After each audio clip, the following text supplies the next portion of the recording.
we were sort of some spies trying to, capture footage of Edinburgh. So she actually called the police on us.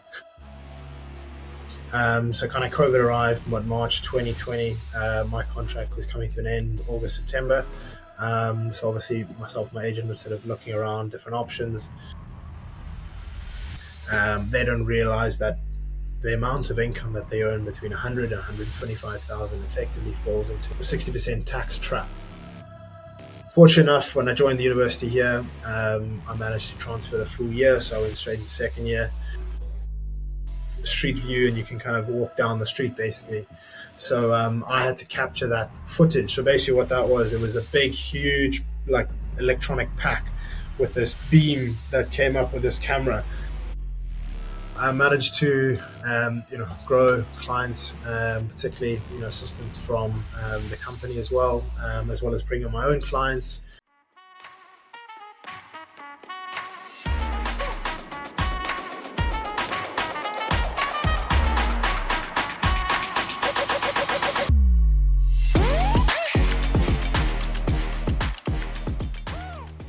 Jason, welcome to the show.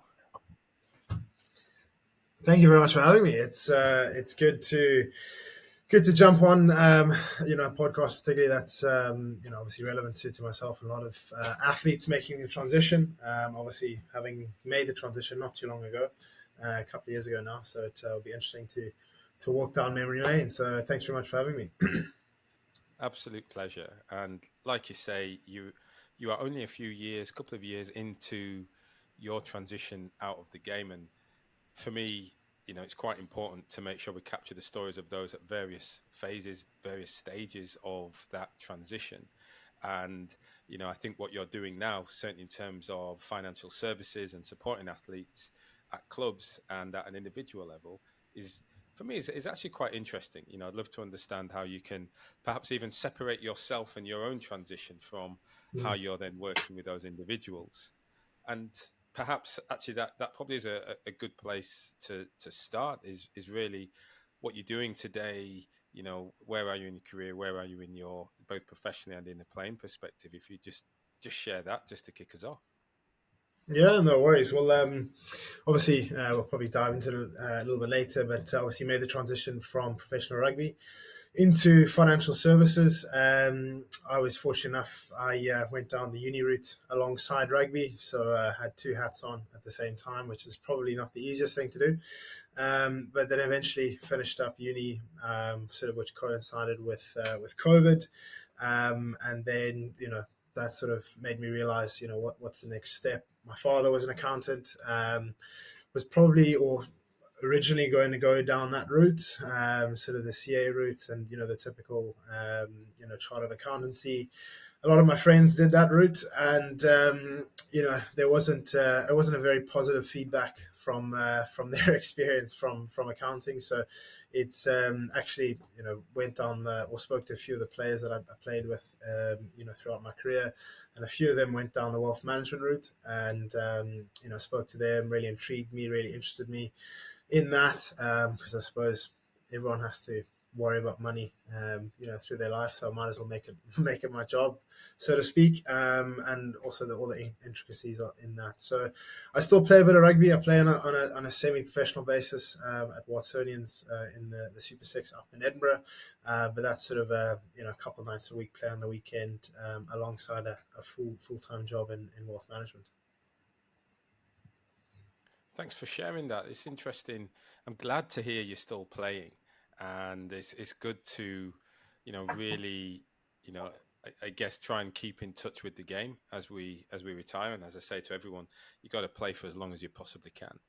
As long as your body holds out, that's actually quite good. Yeah. No, absolutely, and I think it's from from our perspective, rugby's got a shelf life probably more so than any other sport, naturally, because of the physical demands of the game. So it'd be kind of a waste in the sense of giving it up too early when I still have a couple of years left. So and funny enough, I think we said on the last time we spoke, probably actually enjoying it a lot more, and probably at the same time probably playing my best rugby that I've played in the last couple of years. And I think it's just more having a balance than having all your eggs into the rugby basket, so to speak. You've got life outside of rugby. Obviously, got work, family. Have more of a social life now as well, probably. Obviously, rugby is or any sport, you're inside a bubble, whether it's pre-season, then in season, then off season. You're almost disconnected from the outside world, so to speak, in the sense of your regime, your plan, your schedule. So now it's a bit more flexible, and I think having a bit more of a balance in life allows me to enjoy rugby more and play a lot better, which is quite nice as well. Yeah, yes, it is. It is, and I'm interested a bit on, you spoke about your father being in fin services or being an accountant as you grew up, and the influence that had on you, as you started to look for that career off the field.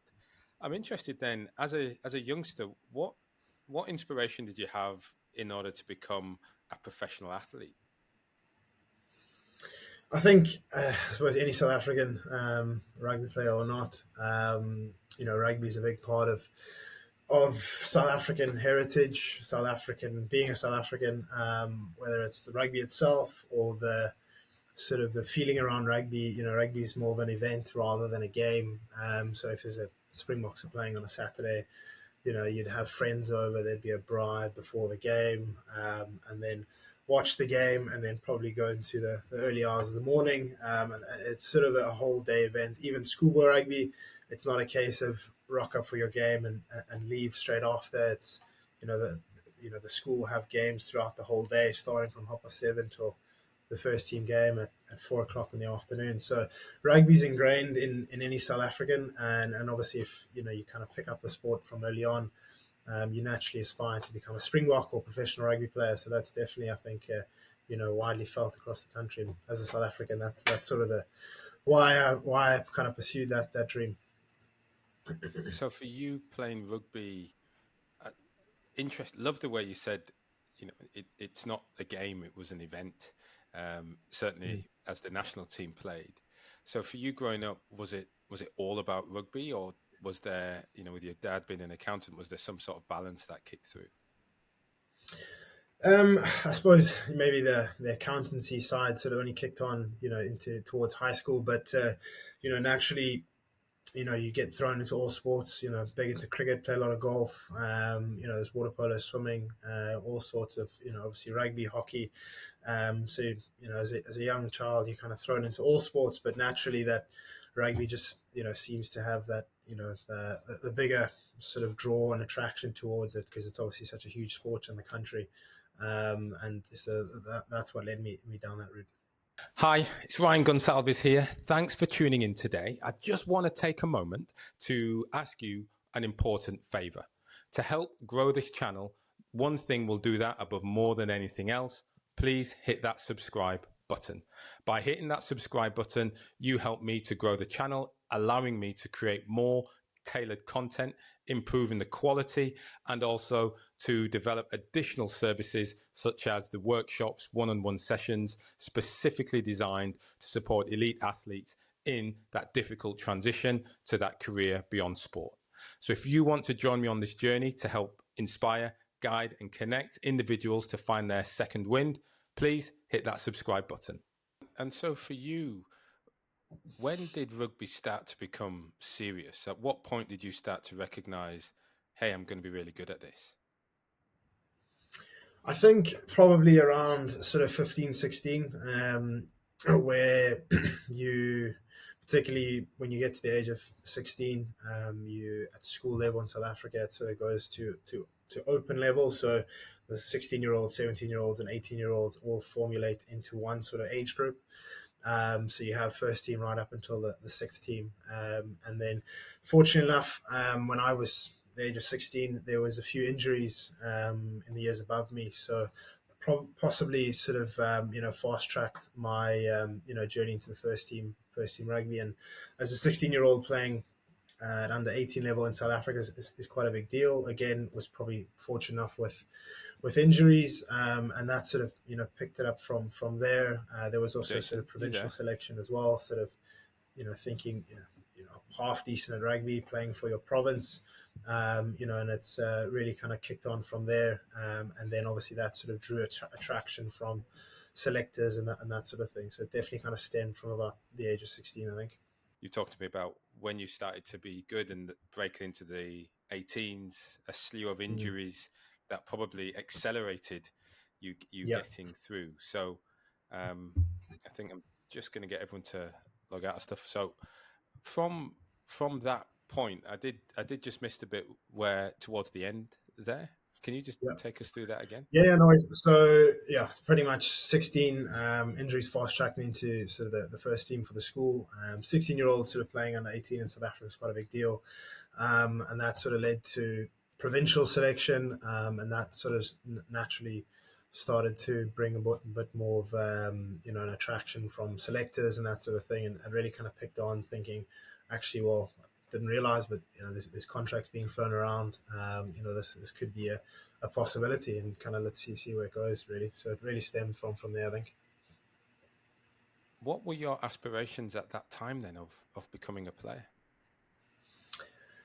I think probably the age of 17, got offered a contract to go to the local provincial team or professional team, and from there it was kind of, well, didn't realize this was a possibility. I originally was going to go down the university route in Cape Town or Stellenbosch, which is kind of typical for particularly my school. And then this rugby opportunity came up, which was sort of closer to the town I was in, and they also provided sort of university education there as well. So it was a bit of a double whammy in providing university costs, but also professional rugby setup. So from there, it was a no brainer for me.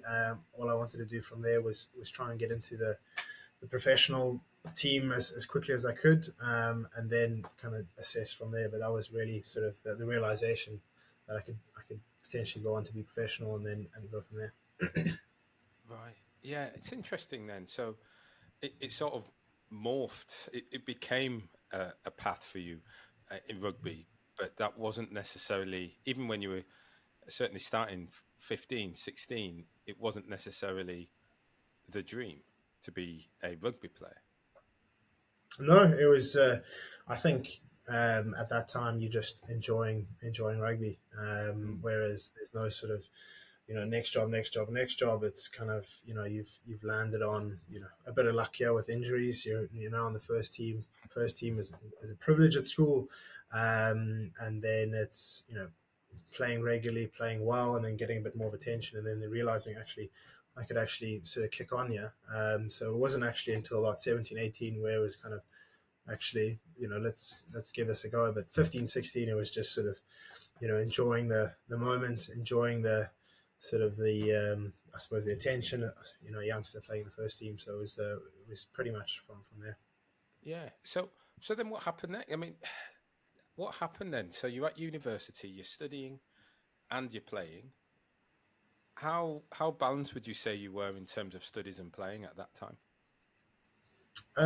They had quite a strict regime. Obviously, if you didn't cut the mark with studies and passing, because essentially they're covering university costs, and if you're not Mm. passing, they're wasting their money. So it's you really had to kind of get it done from there. And I suppose again, looking back, fortunate enough that was the case. So you had to kind of keep a balance. Whether it's studying late at night or early in the morning, you obviously have to do your training as well, and obviously fit around that, and particularly games, playing away, etc. So it wasn't easy juggling the two, but I suppose it had to be done at the end of the day. Mm, yeah, very, very true. So where did it kick on from there for you? Was it sounds like that aspiration, and you achieved more than being in the provincial team. So where did you kick on to? So I was from school. I went to a team, and it's actually a team that's fallen away just now, but Southern Kings. I went there for about a year and a half, and then sort of my agent at the time said there was a bit of opportunity in the UK. So they sort of got me or she got me about 2 or 3 trials in the UK. Sort of go to the UK for about 2 3 weeks, visit the 3 clubs, and see how you get on. And so I did that in the end. Went to visit these clubs, sort of basically trained for them for a week. The full week field sessions in the gym, chatting to the coaches, basically see if there's a possibility here. And then basically after 3 weeks, came back to South Africa, and then they got back in touch. And 2 out of the 3 actually offered an opportunity to come back on a full time basis, and took managed to or chose the option to go to Edinburgh Rugby. So I moved there in or moved here, and I'm still in Edinburgh, back in 2015. So in South Africa, out of school and professional ranks for about a year, just over a year, and then got the opportunity to come across to the UK and sort of expand that and see where we got to. That's a great opportunity, isn't it? to to be able to come over and play internationally. I mean, what was a key influence in making that decision? To be honest, I think it was, most South Africans aspire, particularly from financial reasons, but also, experience. Because obviously, being in the UK and Europe, if you're involved in a professional club, you have, you play against clubs from different countries. So in the URC, for example, it's a competition with Scotland, Ireland, Wales, and Italy. So you're playing against clubs from all those different countries. If you're playing in obviously you'll play that's the domestic league. Then there is the Europe sort of in football, like the Champions League, for example. So you get to play all those clubs plus the English clubs, and the French clubs. So in terms of development perspective, you want to be playing against the best players in the world. And it was such a huge opportunity, foreign country, and it was just a no-brainer.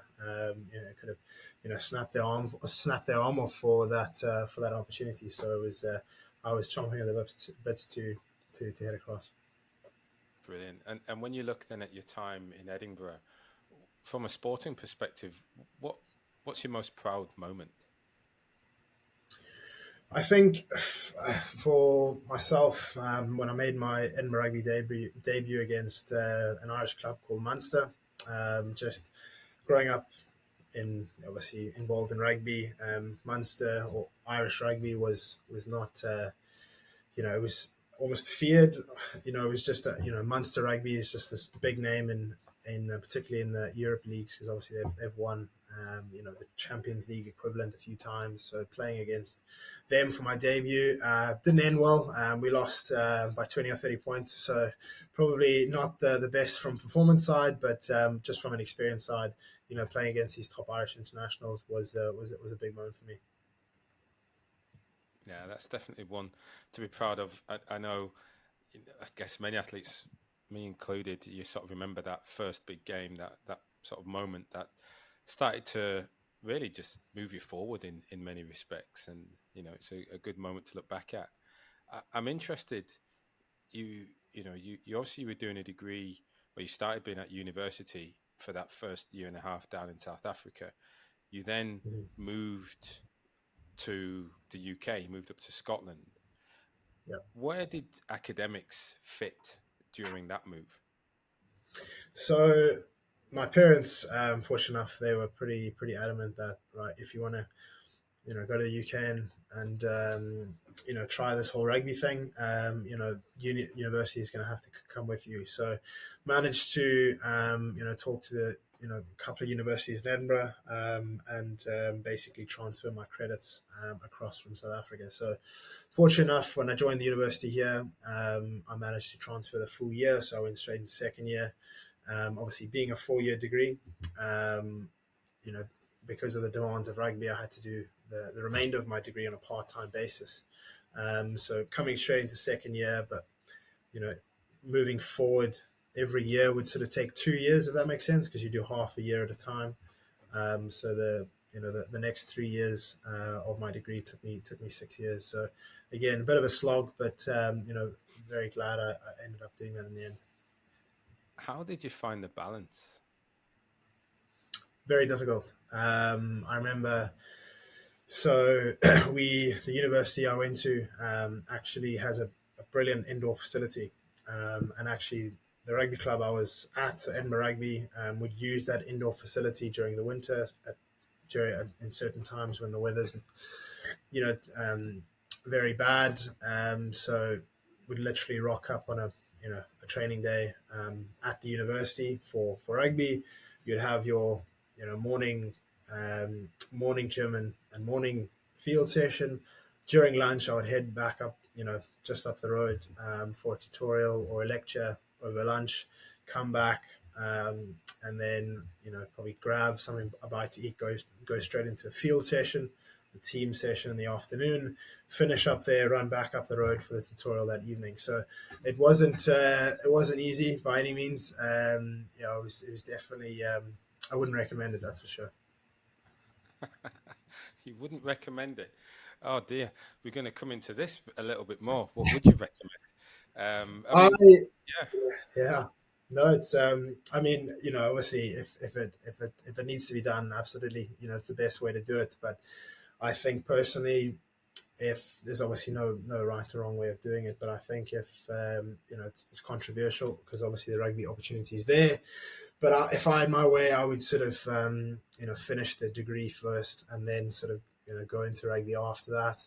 Obviously there's an argument for perhaps missing the opportunity in rugby.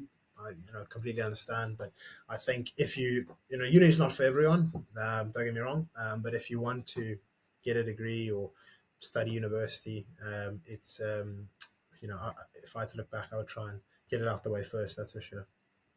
what difference do you think that would have made for you by doing the degree first? I I suppose it's difficult because obviously the basically the more time you put into the other sacrifices, that makes sense. So naturally, I look back and I say that I would like to have done the degree first, but in hindsight, probably not because I probably wouldn't have had the rugby career I've had. But then at the same time, there's a few other players that did university first, whilst sort of playing club rugby, not professionally, and then they actually finished their degree and have gone on to become internationals or top club players, professional club players just now. So that is, and obviously they've got degrees behind them for when they make the transition in rugby. So like I say, I would have liked to finish university first, but there's everyone's got their own path from there. Yeah, yeah, and look, we do, and this is all about opinion and perspective, and that's why we're having this conversation really, because I suppose I'm thinking, what do you think you would have got out of the degree, or what do you think you missed out on by doing the degree part time whilst being a rugby player that you would have had or you'd have received had you been a full time student? I think obviously different reasons, but I think university. It's I was there for the degree, for the education. That's it. So I'd go to the tutorial, leave, go to the lecture, leave. I wouldn't hang around. So didn't didn't know my classmates. Didn't have any sort of university life. If that makes sense. Mm. So it was purely on a basis of right, go there, do the lecture, do what you need to do, get out, go to training. If that makes sense. So it's really kind of you kind of miss the good bits, as in from the university side, so like making friends, etc. But then also rugby, the typical rugby behavior after a game, go out and enjoy yourself. Perhaps I had to dial back on that because I had to study for university, if that makes sense. So it's kind of, spreading yourself thin and kind of get what you need to get the job done. But then I Mm. suppose you kind of miss out on a few aspects on both accounts. Yeah, yeah. I listen. I get it, and it is that balance and that sacrifice. And I think when we when you're next to all these individuals, like you say, you go in, you do the tutorial. They're talking about things that they're doing. There's a social and a networking Mhm. aspect to Yeah, university, and certainly the college you went to. You would say one of the benefits is building out that network, and yeah, by being so laser focused on I'm, I'm just here to learn, you actually miss out Yeah, on some of those other aspects. yeah, Sounds weird, yeah, but yeah, that's absolutely. yeah. I suppose similar from a rugby perspective, missing out or reducing, dialing down that team camaraderie activity Mm, because you're not there in between the training sessions in the same way as the others are. Um, yeah. Conversely, then, to what extent do you think going down that dual path? But in fact, it's not really dual path. You were squeezing in university alongside a full time um, Mm. rugby career. You know, when you I suppose when you look at it now, to what extent do you think it helped you, or to what extent did it help or hinder you as a rugby player? I think maybe perhaps anyone sort of says, right, if you want to do one thing, do it at 100%. And I think maybe to a certain degree, being a professional rugby player, you need 100% of your time invested in rugby. Whereas maybe if we talk about maybe, you know, still fully invested, but maybe you could only give 70% because you were studying late last night, and you've got a double field session in the afternoon or double field session tomorrow. So yes, I'm fully engrossed and I'm fully focused on the rugby side of things. But maybe I can only give 70%. Same on the university side. I'm in the tutorial, I'm there, I've made the effort, but I've just had a full day's training. Maybe I can only give 70% because obviously I'm knackered. So there, and it is difficult from that perspective. And naturally there has to be a sacrifice. There's only one of you at the end of the day. So it's you kind of try and bide your balance of you know maybe today I'll give 80% of rugby and 20% to uni, and vice versa.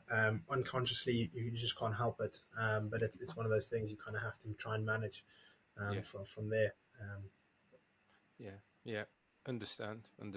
It is, and look, it's a challenge that many athletes face. How do you give your all towards the sport because you know that's got a shelf life, yet mm, you still need to have that focus on, well, what's going to come next, and how do you best set yourself up for that?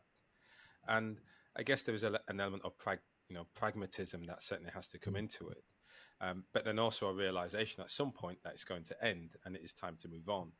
So for mm. you, when you think about your pro rugby career, what was the moment or what was the sort of situation that started to unfold that made you realize, this is going to end at some point? I'm going to have to actually start putting things in motion for Yeah, that I second think one. for me is definitely was COVID, and I think that would be the case for a lot of athletes across different sports. So kind of COVID arrived, what, March 2020. My contract was coming to an end August, September. So obviously myself, my agent was sort of looking around different options. I wasn't getting kept on at Edinburgh Rugby, and naturally, with the world shutting down, particularly in professional sport, it's difficult to secure a job. So, a few things cropped up, but a lot of them meant that I would be traveling, down south to England or to America or to Italy or to France, and I think just the way things were at that stage, I wasn't really keen to sort of upend and move halfway across the world again. So at that time, I also finished my university degree, and I was, thinking, maybe I could still play a bit of rugby, but why don't we start sort of looking at a job that I can start building for a career outside of rugby. So at that stage, sort of, starting to have a think. Also prior to that, I sort of made use of my network, before COVID came around. So I was trying to fish around, sort of, what do they do? Or this company sponsors us. Maybe I should fish around and see what they do. Do I like that? So it's really kind of had an experience in a few different offices before that, and then it just sort of COVID came around. Not getting kept on here. Probably gonna have to move. Let's start exploring what I could potentially do outside of rugby. Right, right. So how did you mentioned there about spending time with offices, speaking to different sponsors, perhaps, who may have sponsored the club. How did you go about creating that opportunity or indeed making it happen? So there's actually a chap by the name of Benetiga. I think I mentioned last time. He played at the club. big rugby career in his own right. He was an All Black, and so his job is sort of a player liaison type role, or transition coach, or he's probably got a specific name for it. So apologies, Ben. But his job is to really sort of push boys in what, no matter what stage of career they're in, he always tries to, he'll go in when they're having lunch and say, oh, listen, Baggy, what are you thinking about doing? There's PT, there's, some boy, he's trying to push boys into various things, if it's uni or, PT. Some boys did barbering courses, some boys did brewing courses, gin and whiskey courses. Some boys are now doing their pilot's license. So he is, he's there to kind of nudge boys along. And, if a chap says, oh, I'm interested in wealth management, he said, oh, well, X, Y, and Z sponsor the club. Maybe I should, get you introduced to whoever it may be. So he kind of is there to sort of put the links together. So he kind of put me in touch with a few different companies, and they said, yeah, no worries, come in, have a coffee in the office, and see what it's like. And particularly one of those sponsors was a wealth management firm, so kind of stemmed from there. Yeah, that's good. It's good to have that sort of individual who comes in, and from that type of role. So what else did you do then? I mean, how it's during a difficult time. Everyone struggled, I suppose, through COVID in a different way. What was it like for you then? That realization: it's in the COVID world. My contract is not being renewed. What on earth is going to happen next? What was going through your mind? Yeah, obviously a lot of things. It's do I just crack on and find a rugby contract elsewhere, or do I find a job, or what do I actually want to do? So a lot of things are kind of going around and around. And obviously, fortunate enough, I had the degree in my back pocket, so it was kind of, I had that sort of blanket, as it were. So it's having a think, but as I said, I went into a wealth management office, with a sponsor, so that kind of really sparked an interest. So I had an idea of going down that route. One or two players that I previously played with went down that route, so I kind of reached out to them, to ask them, listen, what's the script? How do you go about getting into the industry? Because it's not a case of just joining and on you go. You need to learn the trade. You need to learn, have the qualifications. So they put me in touch with an academy called, or a company called St James's Place. They have an academy, an advisor academy. So I went down that route, and then, but the funny story is that my contract was coming up to an end. So COVID came around March 20. My contract was coming to an end in September. The academy, after going through a series of interviews, was supposed to start in September 2020. So quite nicely coincided there. But unfortunately, it was typically a face-to-face sort of program, in the office in Edinburgh. So obviously that delayed things. So the academy only ended up starting in, I think, January or February 2021. So there was a lull between September and February, or January. So I was, I kind of had to find something quick, to fill the gap, because there was postponed on that. So did a few things to fill my time. Finding on sort of Indeed or various sort of recruitment websites. One of them was actually Google Maps. So it was, I don't know if you ever go into Google, and you sort of street view, and you can kind of walk down the street basically.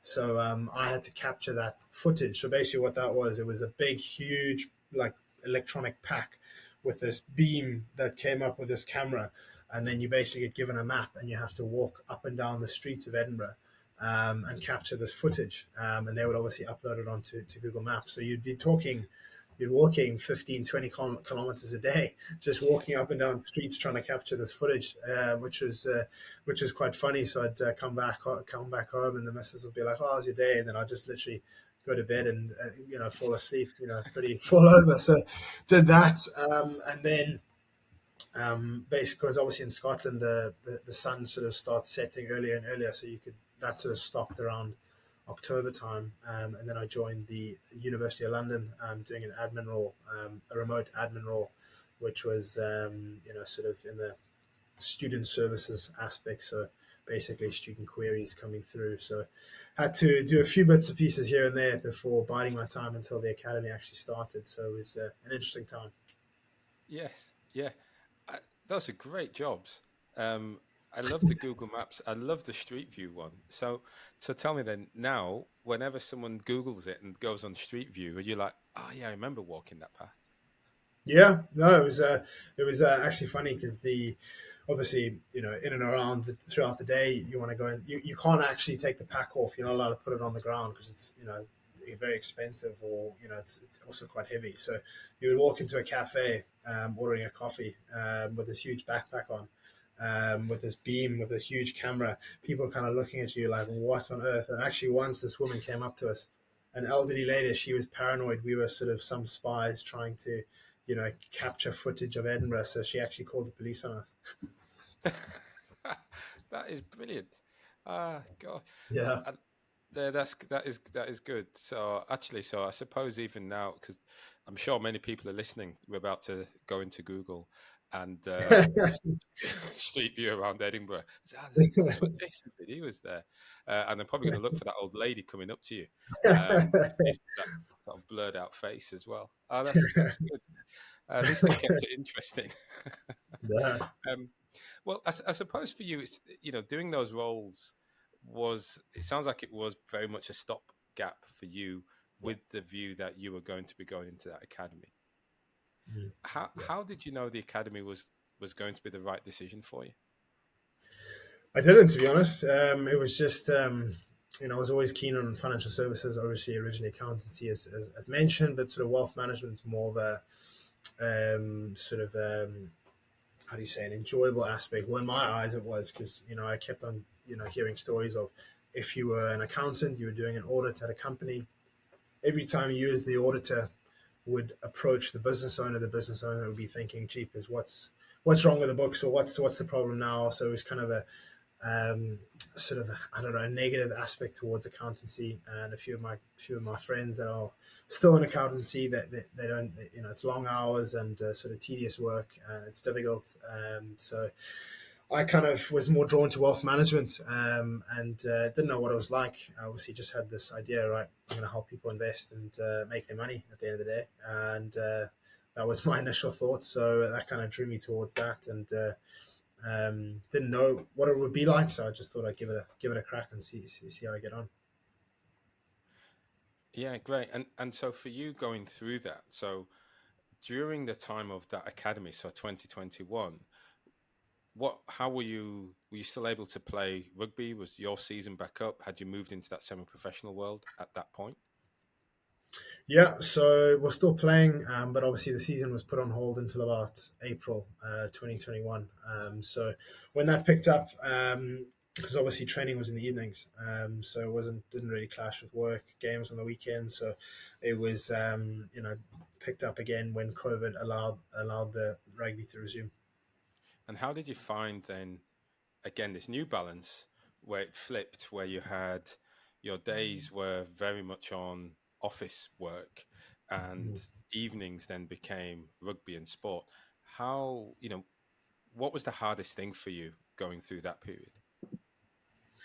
I think, if anything, it was quite enjoyable because I think the other way around, you use your brain during the day, and you've been cooped under an office or a home office, and then you've got all this energy, and then in the evening, right, let's go and run around for an hour and a half, and then come home and go to bed. So, if anything, it was I actually enjoyed it more because originally it was the other way around.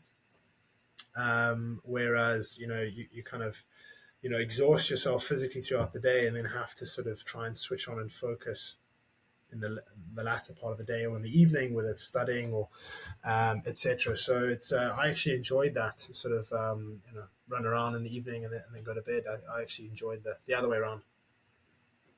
Yeah, and that's it's interesting. It is interesting, and I know as we spoke before, you were talking about the enjoyment of rugby came back in many respects, or was reinvigorated as that shift. What do you think? What do you think has caused that? I think perhaps the um, relief of, I suppose, reduction in pressure. Obviously, naturally, you go to training. That's in the professional ranks. That's your be all and end all. You have to train extremely hard. You might, do extra hours in analysis on the laptop, talking to this player, in training, trying really, really hard to try and, do X, Y, and Z, impress, trying to be selected. So you almost put too much pressure on yourself to perform, and I think that a lot of the time doesn't achieve that. If anything, it sort of makes things a bit worse, where you put too much pressure on yourself. Whereas now it's sort of a case of, right, I'm playing because I want to have fun, and there's no pressure, and it's almost an almost I don't care attitude, which is just kind of reduces that stress and brings up the enjoyment. Yeah, yeah, that's right. No, that's a good one. I'm interested then, you know, now at least from the academy to where you are today, what was, what were you hoping would happen, and what has happened? In terms of the financial academy. Yes.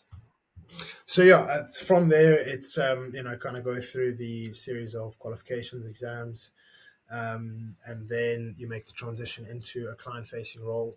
From there, it's been really enjoyable. I managed to grow clients, particularly assistance from the company as well as bring on my own clients, and the business has grown pretty substantially in the last sort of year and a half. It's been really enjoyable, and I enjoy the fact that every client, every case is different from the other, and particularly for my work that I do with a lot of the players that I played with, or within rugby as well. I can sort of speak with their language, because the way I speak to them would be different to a 65-year-old couple, retiring, etc. So I actually enjoy that side of things, particularly doing workshops. Like I say, we did our last workshop with Edinburgh Rugby about 2 weeks ago, and it's really simplifying things down and really trying to talk with them rather than these big financial jargon. It's really kind of breaking things down, allowing them to understand, and I really enjoy that side of things. So business is really scaled up, but I really enjoy working with the sportsmen. So tell me a bit more about that. So you're a wealth manager, right? This is what you've become. You're working for a firm. So do you as an individual, do you work across all spectrums? So you're working with uh, young individuals, but also working with, as you mentioned there, retired couples. What does your portfolio, what does your clientele look like? So naturally, with when you kind of start out, you get given a certain client bank from the company. So those kind of range from all sorts, from sort of individuals in their 40s, 50s, and 60s, as well as into their latter part of their retirement. But I suppose naturally, the more clients that I bring on personally are sort of near my demographic or slightly older. So a lot of them are sort of sportsmen, sort of younger professionals with young families. So really helping them a lot with the clientele that I bring on personally, naturally with my demographic. So, but to answer the question, my client bank does range from sort of early on rugby players up until individuals in their 70s or latter part of their retirement. Yeah. So how did you start to approach your mates? Your former teammates. Wh- Why did you think that would be an important place to go? I didn't, to be honest. That was probably the last place I wanted to go. To be honest, it's the you know training with them, and then 6 months later having a suit on and saying, "Let me help you with your pension." It just doesn't work like that. So I kind of avoided that, and I just really kind of wanted to plug on with my own aspects. Naturally, with social media and that sort of thing, trying to obviously promote what I'm doing, promote the business, promote myself as a financial planner, kind of stick things out on social media.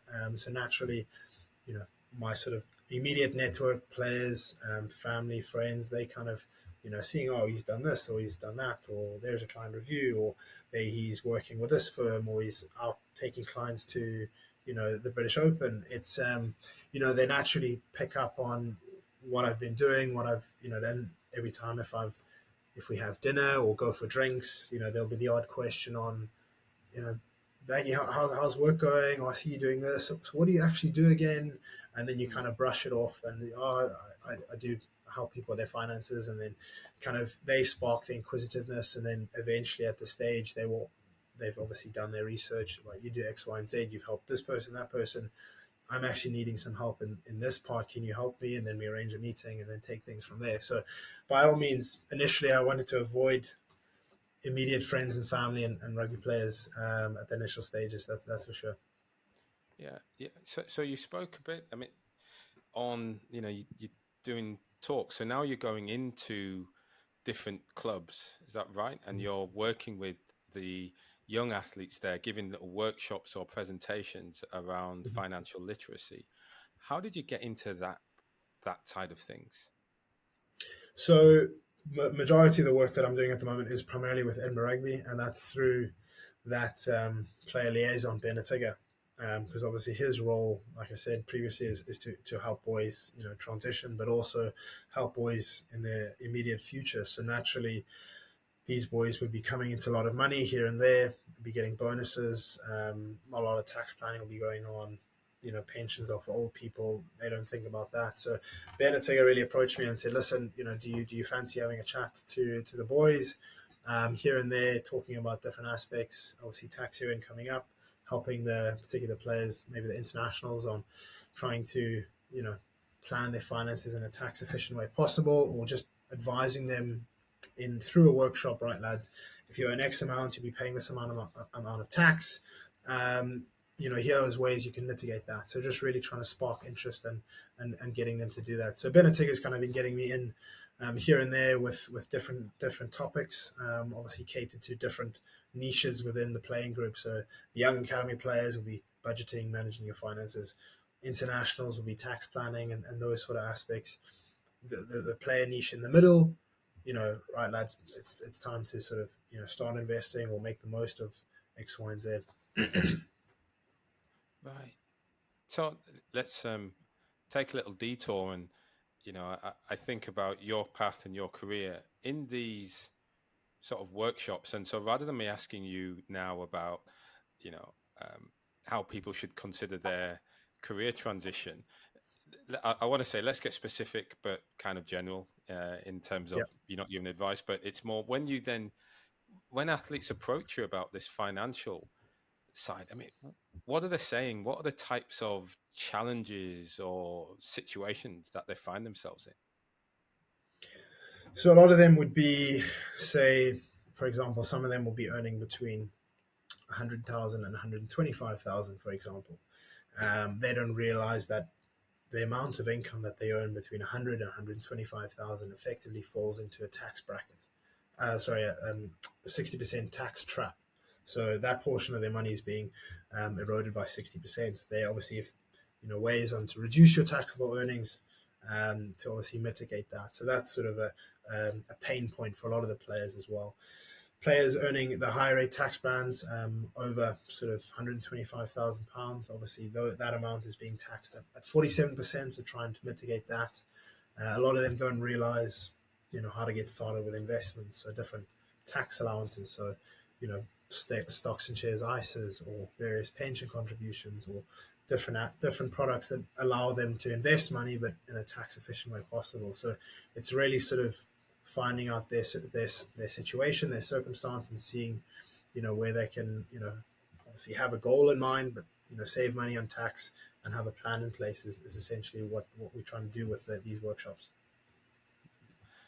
Yeah, it's some of it is just interesting, just listening to you say that, and whilst the people are going to be listening from all over, globally, I think there's still that similar perspective where athletes, especially if they're in that bubble, may not Mm. even be aware, certainly a professional game, aware of how much they earn compared to or relative to the rest of the population. Yeah. And so just the knowledge or thinking or thought activity that should therefore come into Mm. play is something that they wouldn't Yeah. do because if I'm 24, my mates are 24. Like you say, I'm not even thinking about all of that other stuff. Yet their Yeah. earnings perhaps put them into, you know, normalized age bracket where they do think of investing, retirement, and elements like that. Do you see it in that way, or am I missing something? No, absolutely. And, to put myself back in my shoes 5 years ago, right, awesome. Sign my new contract. I get paid X amount per year. Job done. I just wait for my salary to come in every month, and there you go. Not realizing how much tax I pay, not realizing how the tax system works, not realizing how much tax I do pay. And unfortunately, a lot of the players are the same. Particularly the higher end earners, Scottish internationals, British and Irish Lions. They'll get bonuses left, right, and centre. They just get a tax bill from HMRC. There you go, on you go. Bit of a sting, but you have to do that. But they don't realize that there are ways that they can mitigate that, or reduce their tax liability and actually direct it towards an investment that's for their long term future. And particularly a lot of the players, the unfortunate reality is that most of them will reach their earning peak throughout their rugby career. So they earn the most amount of money that they're ever going to earn in their life, and then retire at the age of 35 if they're lucky. And then they've still got another 50 or 60 years to live. So really trying to make them realize that there's a huge tax burden that can be reduced, but then also making a plan in place for medium to long term goals, but also creating an investment that provides a bit of a transition fund. So if they retire at the age of 35, a lot of them will have high living costs. So they go from earning £300,000 a year to £20,000 a year. There's going to be a massive shortfall. So they're naturally going to be inclined to find the quickest job possible rather than something they actually want to do. But by having that sort of slush fund, they can buy themselves 12 months of expenditure. That's there to take 3 months off. You and the missus just enjoy yourself. Then the next 9 months, you've got costs covered so that you can sort of find your feet in what you want to do next. I mean, that's fairly sound, and I think broad enough for many athletes, um, dual athletes, Olympic athletes, professional athletes, depending on where they are, to certainly start to think about that as an output. I mean, just briefly. Well, how how would someone go about doing that? So an athlete who's now listening is thinking, "Yeah, that's interesting. I should do that." How would they do it? So typically, I suppose most clubs or most athletes will have some sort of relationship with a wealth management firm. I suppose wealth management likes to get their teeth into sponsors at rugby, particularly golf. So I'd imagine they'll have some sort of relationship there with a wealth management firm. But purely just kind of reaching out to them and having an initial consultation. So a lot of people think financial planners, what's the minimum investment, how much do they charge a meeting. Most don't actually charge. Some do, don't get me wrong, but just having that first initial discussion being right, that meeting is really designed, from our point of view, it's non-obligatory and it's obviously free of charge. It's really a chance to have a coffee and say, right, here are my issues, how can you help me? And then it's right, well, we can help you by doing X, Y, and Z. And this is what it will look like moving forward. So that first meeting is really designed to find out how we can help you, and then thereafter it's like, right, yes, we can help you, perfect, well, let's start the process.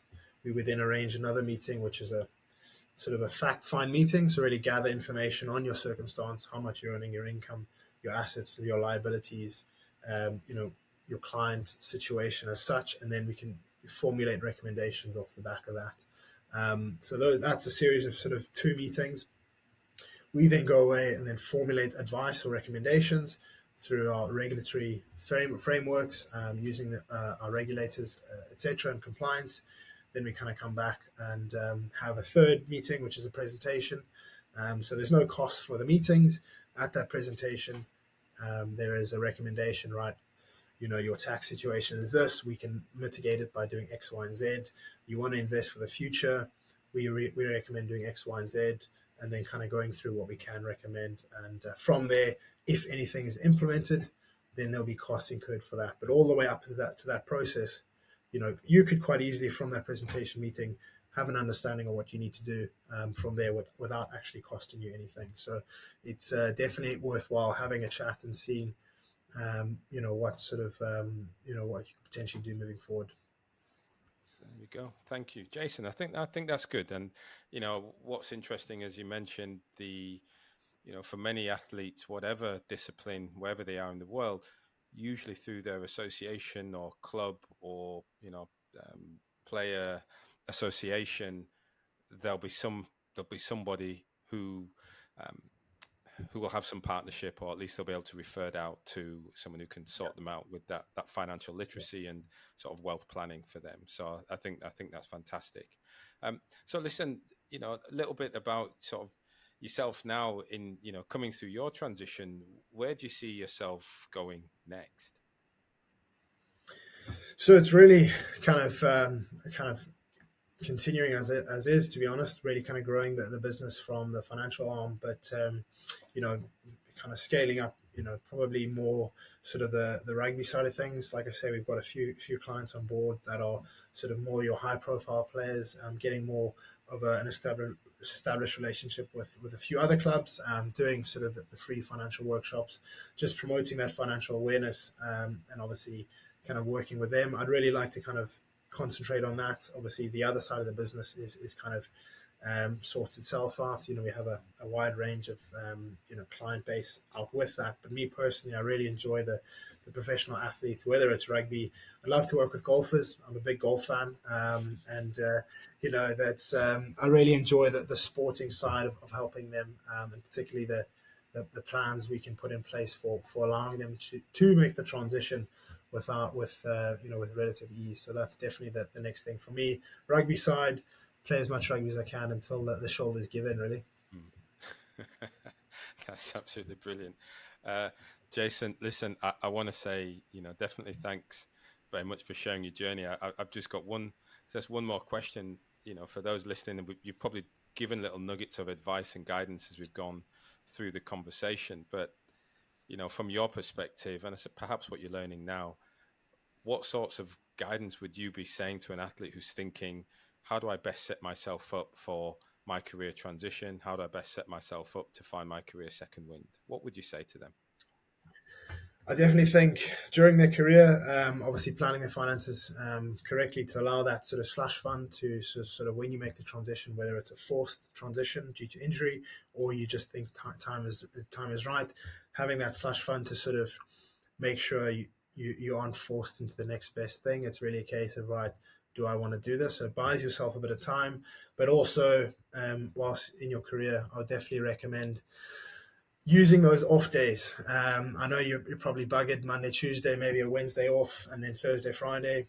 You know, I was in the same boat on a Wednesday. I just want to kind of put the feet up and just rest up. But if you can really utilize, if you're in a team environment or you have sponsors, sort of using that off day to go and meet people within your networks, particularly rugby. People love rugby players, particularly in Edinburgh, big rugby community. You walk anywhere, they're more than happy to help you. So using your sponsors, using your networks, go and spend a morning in an office or go and spend an afternoon trying to find out what the sponsorship does.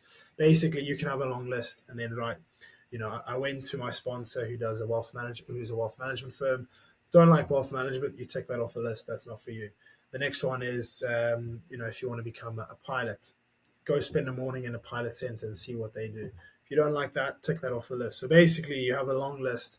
By the time you retire, you've kind of ticked off the things you don't like, and then you've obviously got a smaller list with potentially the things that you potentially might like, after your career. So rather do that sooner rather than later. Otherwise, you have to do that list when you retire. Yeah, I like that. Jason, that's absolutely brilliant. Thank you very much for joining me on the show and sharing your career transition story. And it's wonderful to hear the great work you're doing for that next generation of athletes coming through as well. Thanks for joining me today. No problem. Thanks very much for having me.